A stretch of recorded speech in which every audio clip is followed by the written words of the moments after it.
Dice Mateo capítulo 1, versículo 18. El nacimiento de Jesucristo fue así. Estando desposada María su madre con José, antes que se juntasen, se halló que había concebido del Espíritu Santo. José su marido, como era justo y no quería infamarla, quiso dejarla secretamente. Y pensando él en esto, he aquí un ángel del Señor le apareció en sueños y le dijo: José, hijo de David, no temas recibir a María tu mujer, porque lo que en ella es engendrado del Espíritu Santo es. Y dará a luz un hijo y llamará su nombre Jesús, porque él salvará a su pueblo de sus pecados. Todo esto aconteció para que se cumpliese lo dicho por el Señor por medio del profeta, cuando dijo: He aquí una virgen concebirá y dará a luz un hijo, y llamará su nombre Emmanuel, que traducido es Dios con nosotros. Y despertando José del sueño, hizo como el ángel del Señor le había mandado, y recibió a su mujer. Pero no la conoció hasta que dio a luz a su hijo primogénito, y le puso por nombre Jesús. Oremos un momento, ¿sí? Nuestro Dios, te damos gracias una vez más. En el día que reconocemos como el Día del Señor, nos juntamos como iglesia para tributarte alabanzas que deseamos sean gratas para ti, oh Dios, para disfrutar el compañerismo, exponernos a tu palabra también, la cual hemos abierto en esta hora. Reconocemos su inspiración, reconocemos que nos sigues hablando por medio de ella. Recién leíamos que por medio de tus siervos los profetas habías hablado. Lo haces ahora a través de la predicación de la palabra de Dios. Así que queremos que tu Espíritu la aplique en cada corazón, que los creyentes sean edificados, los pecadores vengan a los pies del Señor también. Nos atrapa una porción como esta en la cual se menciona a nuestro Señor Jesús.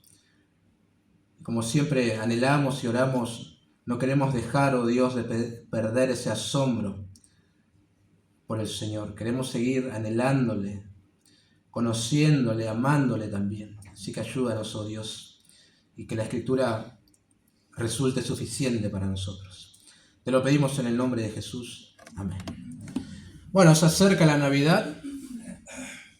25 de diciembre es la fecha reconocida por la gran mayoría, otros no. Oí que en Venezuela la querían cambiar, otra fecha. Bueno, en algunos países no le dan mucha importancia. Pero por lo general esta es la fecha en la cual los pastores aprovechan la ocasión como para dar un mensaje referido específicamente al nacimiento del Señor. En lo personal no me veo muy inquietado a hacerlo, ¿no? De hecho han pasado Navidades y no lo hice.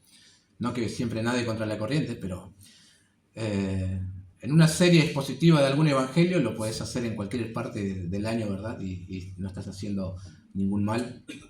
Solo una cuestión de preferencia. Pero en esta semana estaba pensando en este pasaje y verdaderamente es muy emocionante leer lo que acontece aquí. Todo lo que involucra el nacimiento del Señor y los detalles que giran alrededor de Él son verdaderamente impresionantes, ¿sí? Digno de que nosotros prestemos atención aún a los detalles. Vieron que a veces uno lee y se le escapa cierta cosa y después vuelve otra vez y dice: esto no lo había leído. Bueno, algo de eso me ha pasado también en esta semana, ¿no? Muy interesante, Mateo 1, 18 al 25 hemos leído nosotros, ¿no? Sobre dos cosas, sobre todo vamos a estar pensando hoy en esta tarde. Hay algo que impresiona un poco, es un nombre a lo mejor un poco desconocido o no tanto mencionado en la Escritura, un tal José, quien resultó ser el padre adoptivo, legal también, de quien fue el Cristo. Y a la vez hablar del nacimiento del Señor Jesús, ¿no? Y cómo las profecías se han cumplido con ese nacimiento tan impresionante, ¿no? Pero pensando, hermanos, primeramente en José, como un detalle que gira alrededor del nacimiento, ¿no? El hombre pasó por una tremenda prueba en su vida. Tremenda la prueba que le tocó vivir, involucraba a su cónyuge también. Y yo creo que la prueba que él pasó podía haber sacado lo peor de él, ¿no? Y haber hecho un escándalo como a lo mejor estamos acostumbrados hoy en día. Pero yo siempre digo que esos momentos en la vida en los cuales que parece que sos golpeado, es en donde sale a relucir el carácter tuyo. ¿Qué hay dentro tuyo, verdad? En la quietud como que todo está bien, Pero en un momento tan difícil como puede ser el que vive José, sale. Sos una persona justa, misericordiosa, no lo sos un pecador que se enoja por cualquier cosa. Bueno, puede ser. Ahora piensen también, para equiparar, hacer un ejemplo, piensen en Sansón. Él es un personaje conocido del Antiguo Testamento, lo conocemos por la fuerza, bueno, ustedes saben el relato. Ahora, cuando su suegro dio a su esposa a otro hombre, si recuerdan ese detalle, el fortachón tenía una sed de venganza terrible. Prendió los campos de los filisteos y después todo fue una tragedia. Termina muriendo el suegro, termina muriendo la esposa y él termina vengándose, matando un montón de gente. Eso fue lo que había dentro suyo. Ahora, a este hombre llamado José también le tocó un momento bravísimo de su vida que involucraba a su cónyuge. Sin embargo, su proceder fue totalmente diferente, ¿no? Ahora, no quiero alabar al hombre desmedidamente. José es un hombre pecador como todos nosotros, pero él es justo, él es piadoso y también tuvo el privilegio, como mencioné, de ser el padre legal del Salvador del mundo. Tremendo, ¿no? Se habla mucho de María hoy en día, ¿sí? Hasta hay religiones que han dicho cosas de esa mujer y le han atribuido cualidades que jamás lo vas a encontrar en la Biblia, ¿verdad? Que puede escuchar oraciones, bueno, cosas así, no lo encontramos en la Escritura. Pero poco se habla de José, que también es digno de nuestra consideración. Él también tuvo un papel muy importante en la redención. No que él salvó, pero él tuvo que cuidar, él tuvo que proveer, él tuvo que modelar, él tuvo que enseñar a ese niño que luego daría su vida como sacrificio por los pecados de los hombres, ¿no? Así que fue muy importante también en la historia. Es cierto que en la adolescencia, un poco de humor, se le fue un poco de las manos. Jesús se le perdió en el templo y los padres no sabían. No importa, ustedes saben, esa es una edad brava, ¿no? Los 12. Te descuidas un poco y sonaste. Bueno, prestaremos atención a dos cosas de esta porción. Un hombre justo y un niño salvador. Cómo el carácter de José nos desafía a ser justos y obedientes y cómo el nacimiento de Jesús cambia nuestra historia. En primer lugar, hermanos, la actitud justa de José ante el anuncio de la concepción de su esposa. Noten los versículos 18 y 19 otra vez. El nacimiento de Jesucristo fue así. Estando desposada María su madre con José antes que se juntasen, todos estos detalles son interesantes, se halló que había concebido el Espíritu Santo. José su marido, como era justo y no quería infamarla, quiso dejarla secretamente. ¿Alguna vez, no sé si te pusiste a pensar en la variedad de esposos que hay en la Escritura? Cada uno con su personalidad y su actitud heroica o no, pero hay muchos. Tenemos a un tal Adán. Él fue el primer esposo en la Escritura. Él responsabilizó a su mujer y por ende a Dios de su desobediencia al mandamiento divino. Cualquiera le diría hoy a Adán, hacete cargo porque estás culpando a otro. Tenemos a un tal Abraham. Él es un esposo que mintió, animó a mentir a su esposa, diciendo que ambos no eran esposos, sino hermanos, como para zafar de una situación, ¿no? Tenemos a un tal Elcana. No era policía, claro, así se llamaba él, Elcana. Tenía 2 esposas, amaba más a una que a la otra.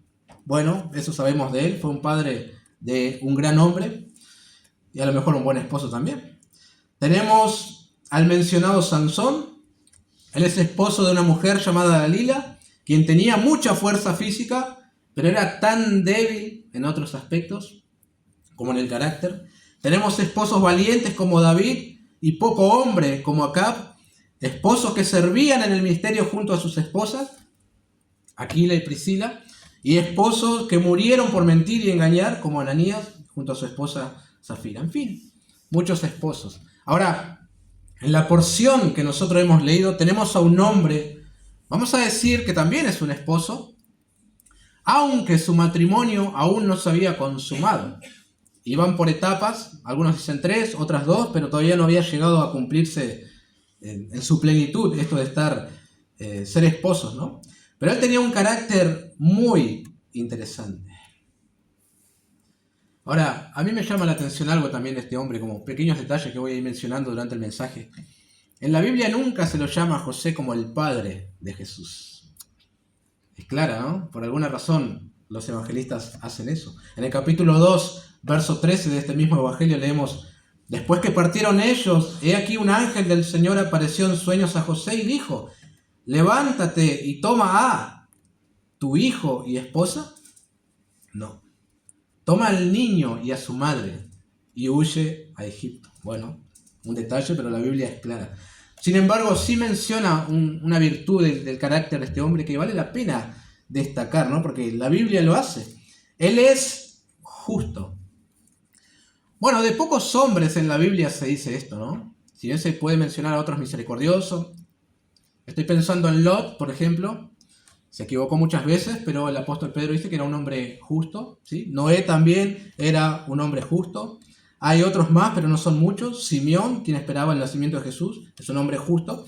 Pero José era justo también. Y Mateo es muy claro en destacar, enfatizar esto, porque lo que está sucediendo acá puede ser un escándalo y puede terminar en un divorcio de la peor manera si este hombre no tuviera ese carácter, ¿verdad? Que le destaca. Aquí la Biblia nos dice que María estaba desposada con José. ¿Qué significa esto de desposada? Nosotros no utilizamos ese término hoy, ¿no? ¿Cómo funcionaba esto del desposorio en la cultura judía?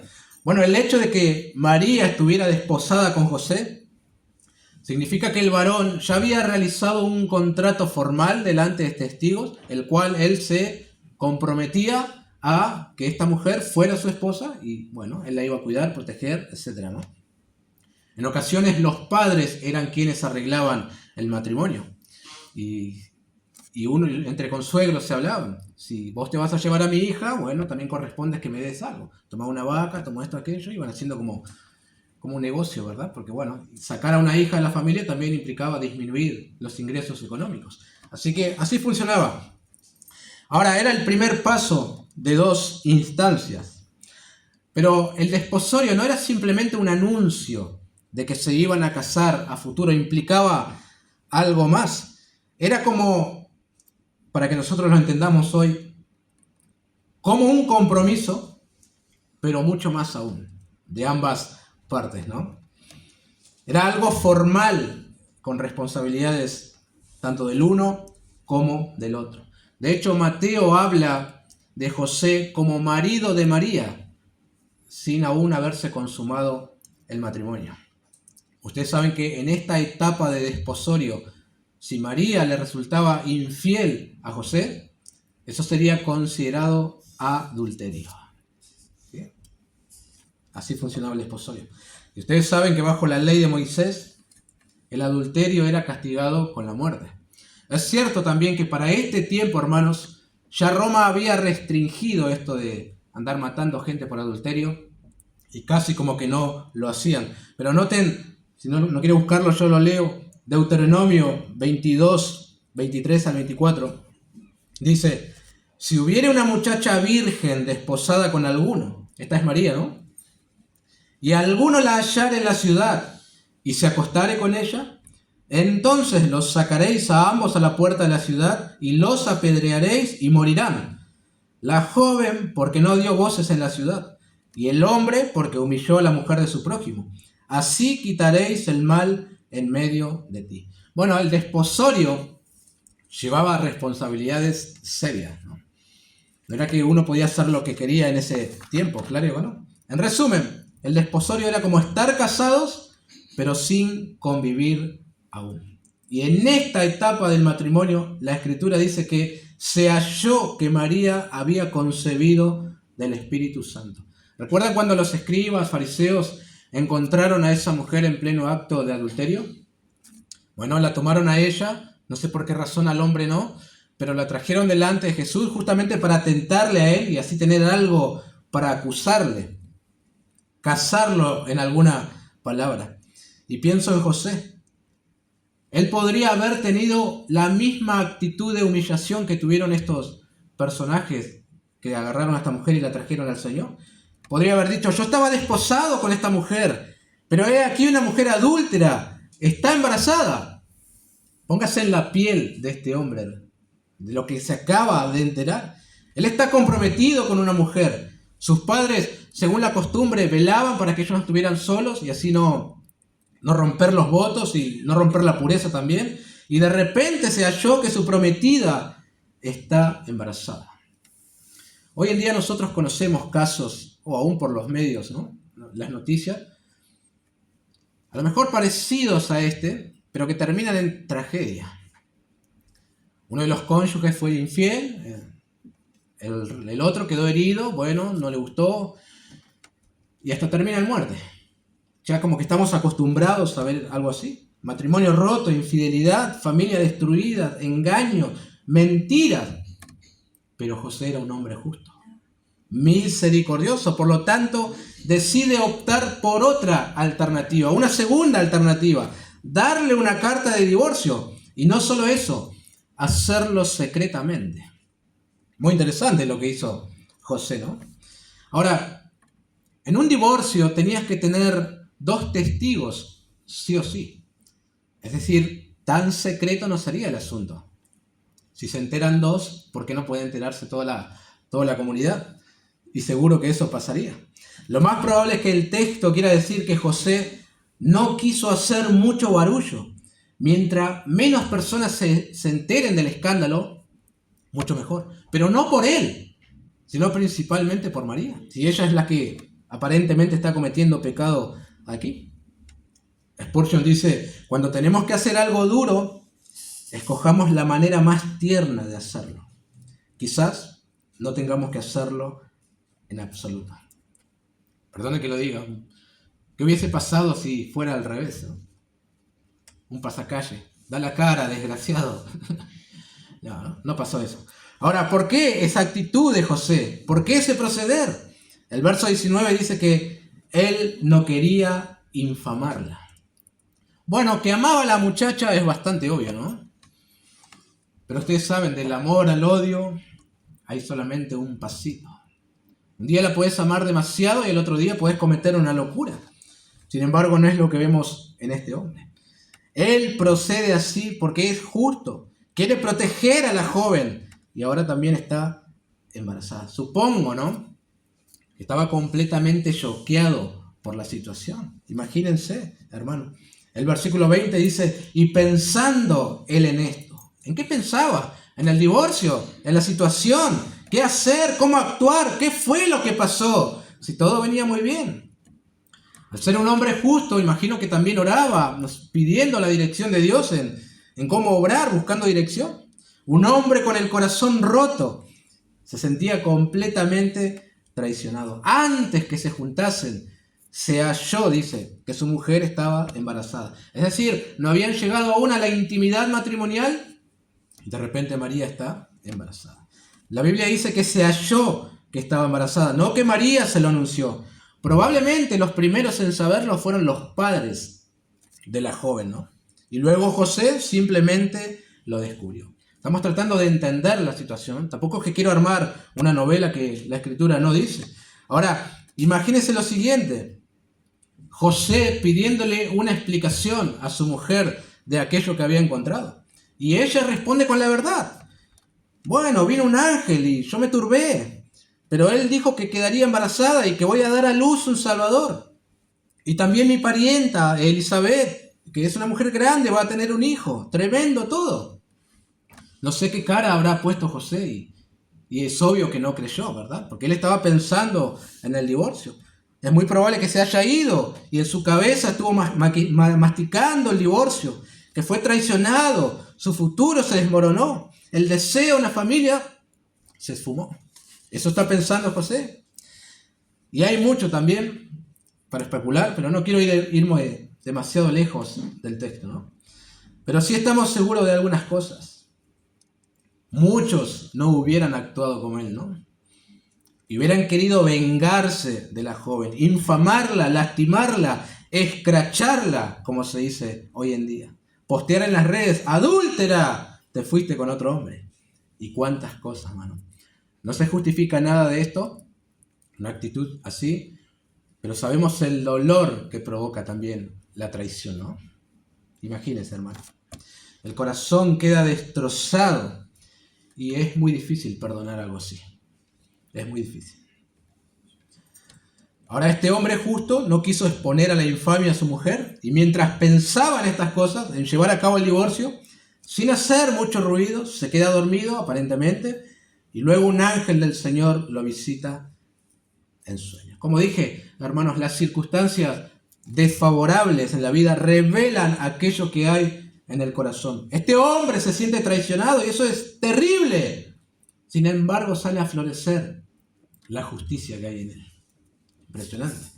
De manera que aquí nadie puede justificarse cuando tiene una actitud mala por algo que le pasó.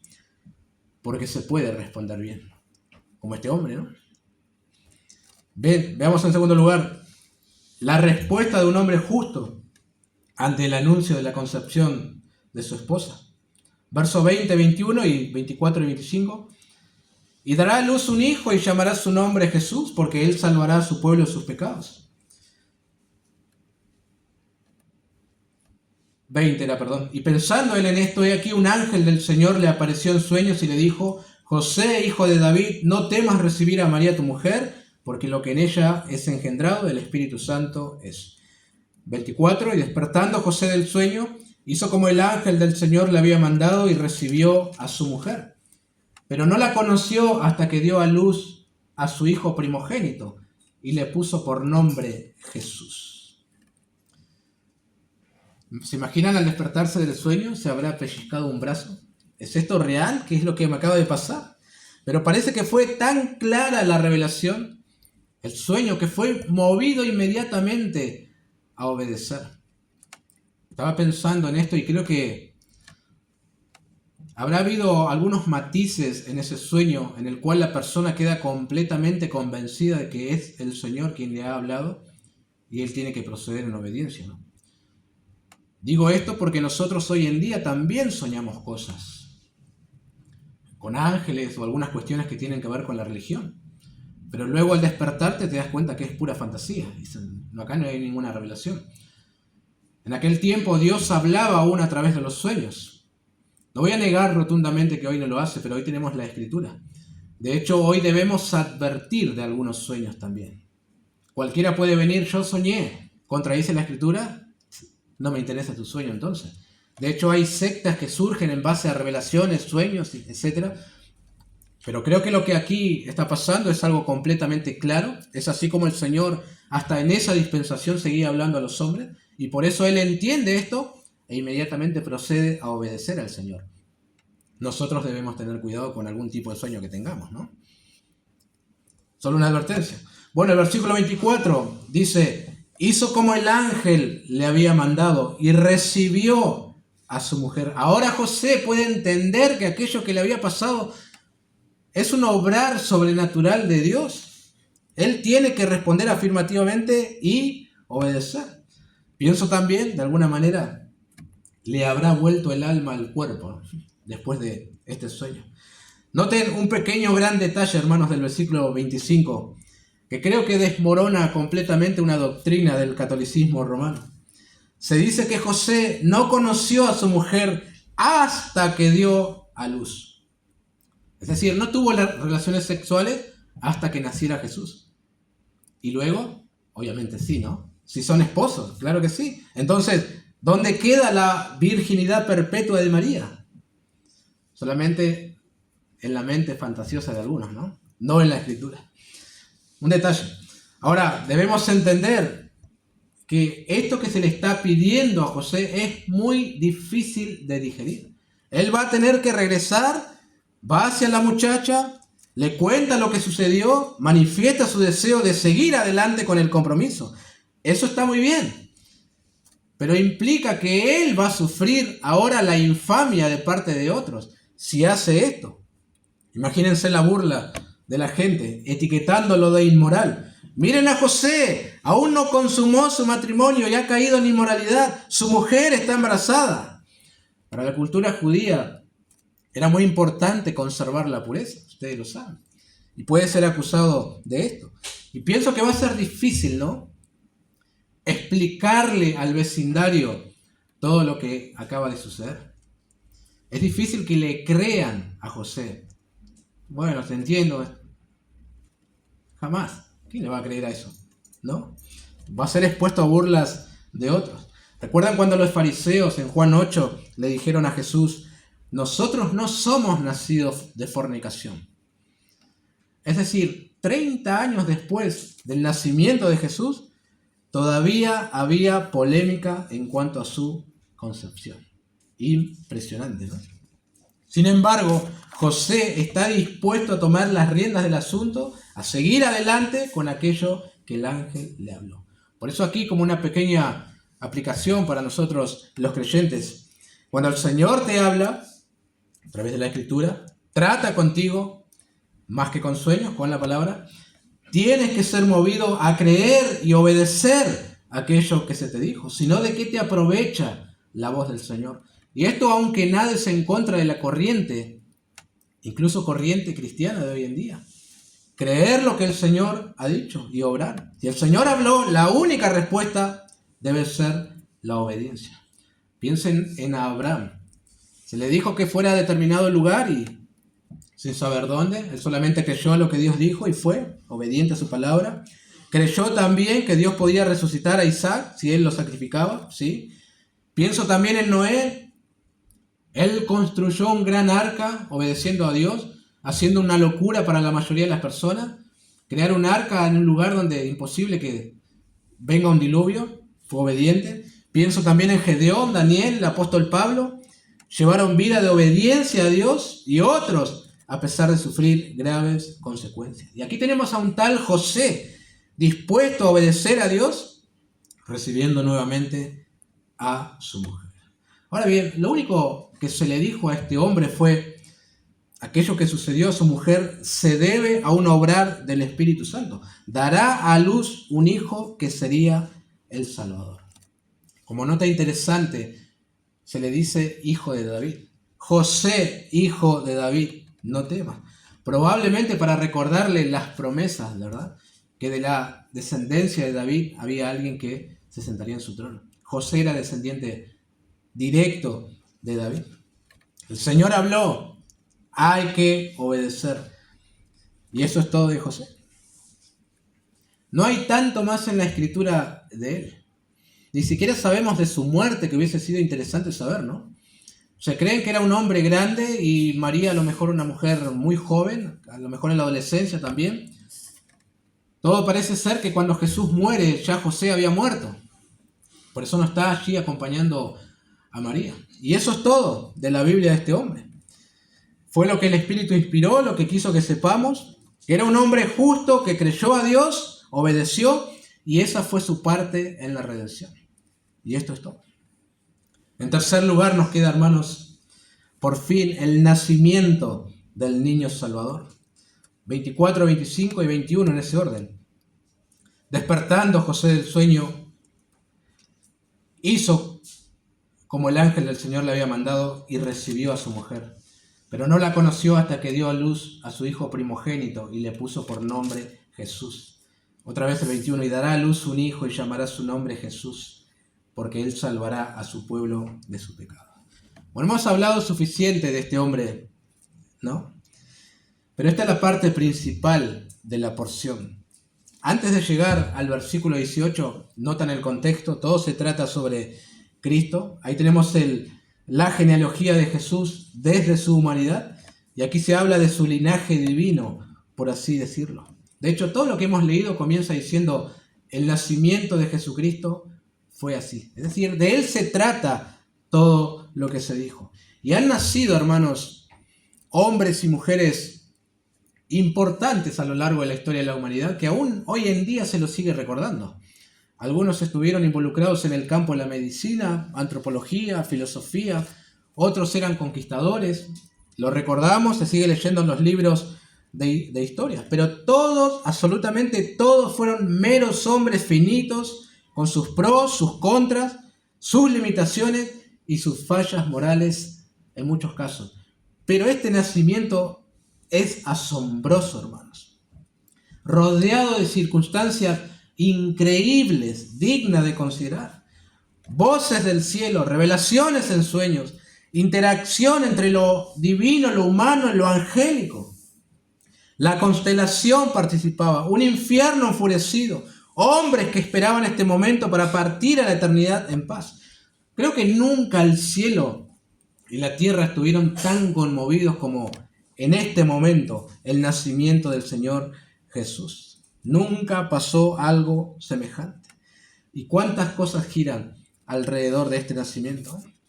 Muchas. El más importante de la humanidad. Y más allá de todos los detalles impresionantes que giran alrededor, déjenme notar algunas cosas aquí. Lo primero, hay que reconocer la mano soberana de Dios detrás de todos los acontecimientos, hermanos. Las profecías en cuanto a la manifestación del Hijo tenían que cumplirse. Aquello que Dios estableció para la humanidad se iba a llevar a cabo y nadie lo iba a impedir. Había un plan antes de la fundación del mundo y aquí se está cumpliendo a su perfección. Satanás quiso frustrar el plan de Dios. ¿Recuerdan cuando utilizando a Herodes mandó a matar a todos los niños menores de 2 años? Bueno, la providencia guardó al Señor, él fue protegido, a José se le advirtió el sueño y fue a otro lugar, muere el rey, vuelve a ese lugar otra vez. Y eso es la soberanía de Dios en esto, ¿no? Dios orquestando su plan y helo aquí cumpliéndose a cabalidad. Lo segundo que notamos es que en este acontecimiento sobrenatural el Dios Trino estaría participando.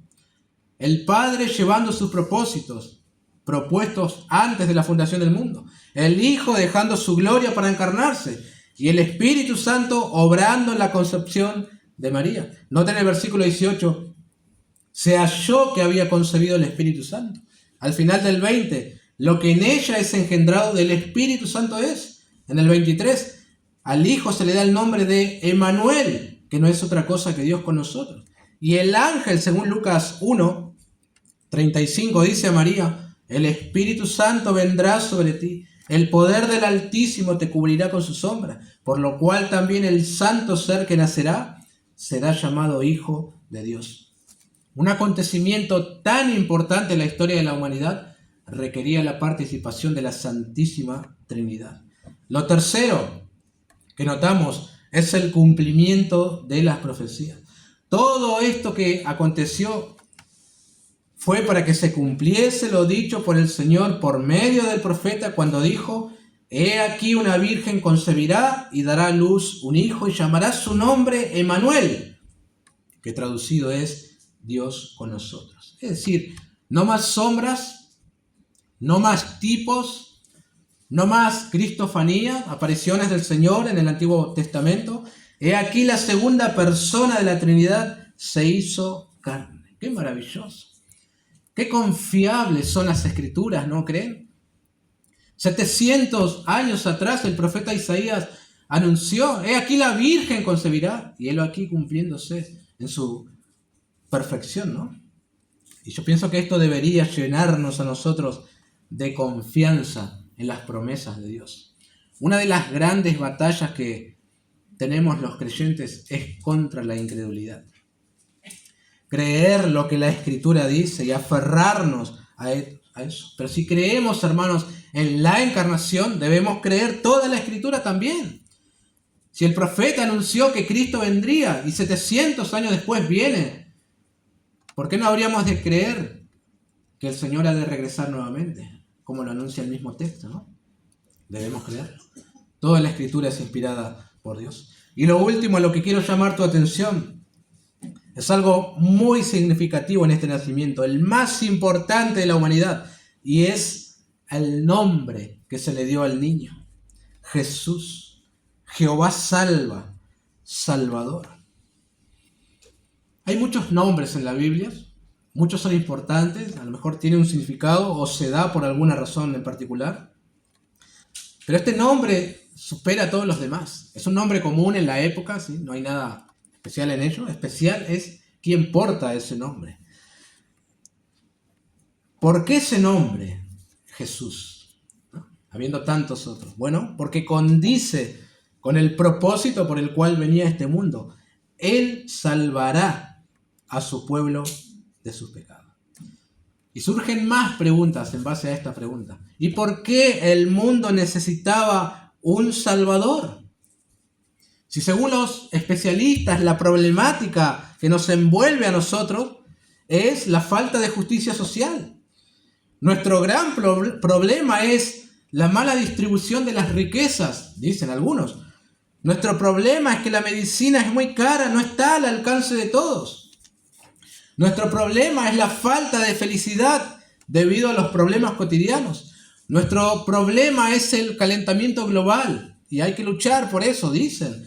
Nuestro problema son los políticos de turno que roban al pueblo. Claro, como si el pueblo no robara. Nuestro problema es el estrés. Nuestro problema es que nacimos en cuerpos equivocados. Nuestro problema es, y un sinfín de cosas, ¿no? Pero respondemos enfáticamente no. Nuestro problema principal y con grandes consecuencias es que estamos muertos en delitos y pecados. Y nuestro pecado hiede en la presencia de un Dios 3 veces santo. Todo nuestro ser está corrompido por el pecado y merecemos la ira de un Dios santo. Merecemos la condenación eterna y que Dios aplique justicia sobre nosotros y ardamos en el infierno por los siglos de los siglos. Eso merecemos todos en este lugar. Nuestro problema es que nos amamos a nosotros mismos demasiado.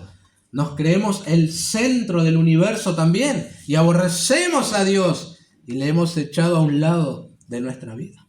El problema de la humanidad es el pecado que nos separa de Dios. Así lo dijo el mismo profeta Isaías que estaba citando. Capítulo 59, 2 al 4. Pero vuestras iniquidades han hecho división entre vosotros y vuestro Dios. Y vuestros pecados han hecho ocultar de vosotros su rostro para no oír. Porque vuestras manos están contaminadas de sangre, y vuestros dedos de iniquidad, vuestros labios pronuncian mentira. Habla maldad vuestra lengua. No hay quien clame por la justicia, ni quien juzgue por la verdad. Confían en vanidad y hablan vanidades. Conciben maldades y dan a luz iniquidad. Ese somos tú y yo.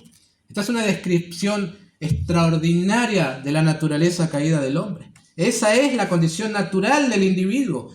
Caído, corrompido, destila iniquidad por sus poros, preparado para enfrentar terribles juicios y ser condenado por rebelión contra su Dios. ¿No dijo Pablo que la paga del pecado es muerte? Eso es aquello que mereces. Pero Dios, como dice Efesios 2, miró a la humanidad y se conmovió. En la eternidad pasada, aún antes de la creación, Él ideó un plan para salvar a los hombres. Y preparó posteriormente todos los acontecimientos. Él escogió a una muchacha para ser el recipiente en donde el Espíritu Santo implantaría la semilla. Trató con un hombre justo en sueños para que reciba a su mujer. Una estrella en el oriente, los magos, humildes pastores, el intento del hombre por destruirlo y un humilde pesebre que esperaba por el nacimiento más importante de la humanidad. Dios tuvo misericordia de su creación y proveyó un Salvador. Él salvará a su pueblo de sus pecados y así cambiaría el curso de la historia de la humanidad. Sé que muchos dicen que Jesús vino para dar un mensaje de amor. Algunos, aún sin ser creyentes, consideran que Él es un profeta. O Él vino para enseñar cómo debe vivir la gente. Él vino para enseñarnos cómo podemos acercarnos a Dios otra vez, dicen algunos. Bueno, algo de verdad hay en todo lo que dicen. Pero Él vino principalmente para salvar a su pueblo de sus pecados. Es un Salvador con una obra completa. No que hizo una parte y queda otra parte por hacer. Él es el Salvador y Él salva completamente. Y lo hizo.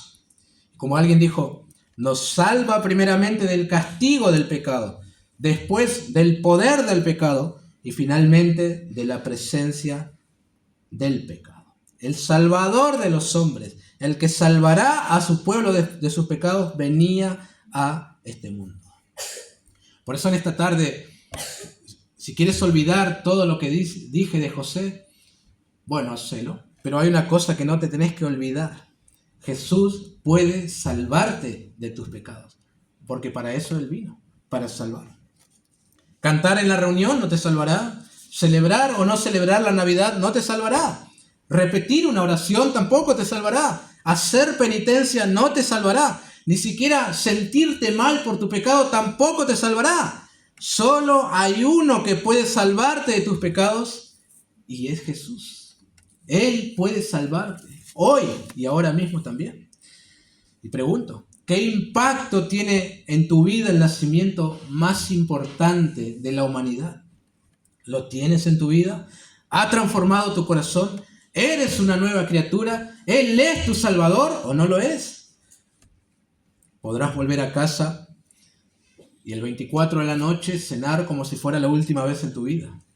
Vestirte elegante, hacer y recibir regalos, cantar y tener reflexiones, crear postales y enviarlas a todo el mundo, decorar hermosamente el arbolito, y todo eso está muy bien. Pero hay una pregunta que tiene que ser contestada. ¿Fueron perdonados tus pecados o no fueron perdonados? ¿Jesús te ha salvado? Si puedes responder afirmativamente a eso y tu vida da testimonio, entonces podés regocijarte pensando en el nacimiento del Salvador. Pero si tus pecados no han sido cubiertos con la sangre del Cordero, entonces no hay nada que celebrar. Tienes que temblar, mejor dicho, porque es una triste condición. Por eso te ruego que en esta tarde no te vayas sin que Jesús sea tu Salvador, arrepintiéndote de tus pecados y poniendo confianza en Él. Reconoce eso y aprópiate por la fe de aquello que Cristo conquistó en el Calvario, que es el perdón de tus pecados y la salvación de tu alma. No se puede desasociar el nacimiento de Jesús con su muerte. Todo corresponde a un solo plan, la redención del hombre. Necesitas creer en Él. Hermanos, el nacimiento más importante de la humanidad no tiene que verse reflejado en un pesebre, sino en tu vida, ¿no? Tu vida tiene que decir, tengo un Salvador, tengo. Frase conocida de C.S. Lewis, dijo, hubo una vez en el mundo un establo, y en ese establo algo más grande que el mundo entero. Él es Jesús, el que vino a salvar a su pueblo de sus pecados. No sé qué vas a hacer la noche del 24. Tampoco me interesa saberlo. Si me envías un mensaje no te voy a contestar porque voy a estar durmiendo, como todos los 24. ¿Sí? Eso voy a hacer. Pero solo una cosa es interesante e importante, que Jesús sea tu Salvador. ¿De qué vale todo lo demás, hermanos? ¿De qué vale? Eso es lo importante. ¿Cristo es tu Salvador o no lo es? ¿Te has salvado de tus pecados o aún no? Deseo que sí, mis queridos hermanos. Deseo que sí.